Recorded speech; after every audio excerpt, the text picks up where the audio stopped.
Well, good morning, everyone. Enjoy the next, day and a half as we will say goodbye to 2025 on a nice dry note. We're not looking at any sort of atmospheric river. We're not going to have any major threat as far as the weather is concerned. But mist is going to turn into heavier rainfall, and it's going to be with us for a while. We were cooler than average yesterday, 42 degrees for the high when the average is 46. But look at the record. Wonder if we'll ever break that. 66 degrees. That goes back to 1917 on this day, and it was a chilly day at 10 degrees, of course, yesterday. But again, something like that, 1978, it can stay in the record books, don't you think? All right, now visibility is an issue.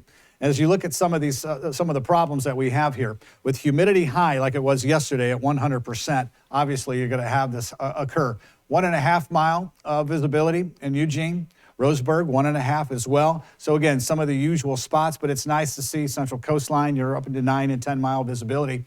Our temperatures right now, yep, they're going to be a little on the cool side. This is why we have the widespread frost. And again, that sun is going to be appearing. In fact, once it does, we're going to be finding that really kind of melt away, and the visibilities will improve. Our sunrise is at 7:48 this morning, and it should be with us for the duration of the day. As I mentioned, we're going to say goodbye to this year on a very nice note. When you look at our forecast highs, 51 sounds good for you, Elkton. 51, 55, Canyonville. Look at the 60s. Yeah, you get just a little bit off to the east. You get into those areas that really soak up that sunshine, and sometimes you can be surprised. When you look at the past 3 days, even though there's been some light rain, it's only been areas on the coast and areas to the northeast. But we are looking at an abundance of rainfall, and it's going to be with us beginning as early for some of us into the south, because it's coming up from the south, as early as New Year's Eve.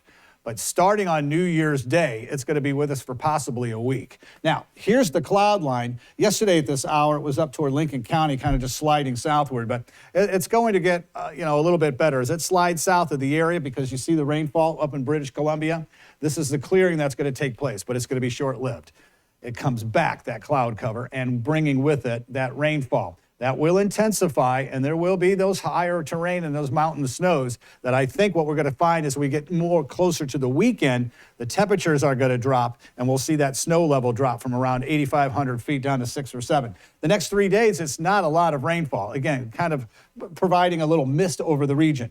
But the next 7 days, I promise I would show you this. Now, here it is. It comes up from the south. And again, it starts to expand, but our area of low pressure stays offshore. So as long as it's kind of cut off from the flow and hangs out there, it's just going to send wave after wave towards our region. And again, you can see this when it comes to the winds as well.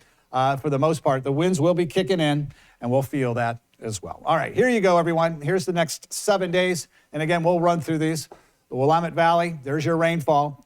Starting off at fog on Christmas Eve evening, and the rain comes in day 1. Umpqua Basin, you've got it as well. It kind of breaks down a little bit as we get in toward Sunday into Monday, but Central Coast, look for your winds to kick up as well. And as we get into the Cascades, we'll see that snow level drop, as I mentioned, as we get closer to the weekend.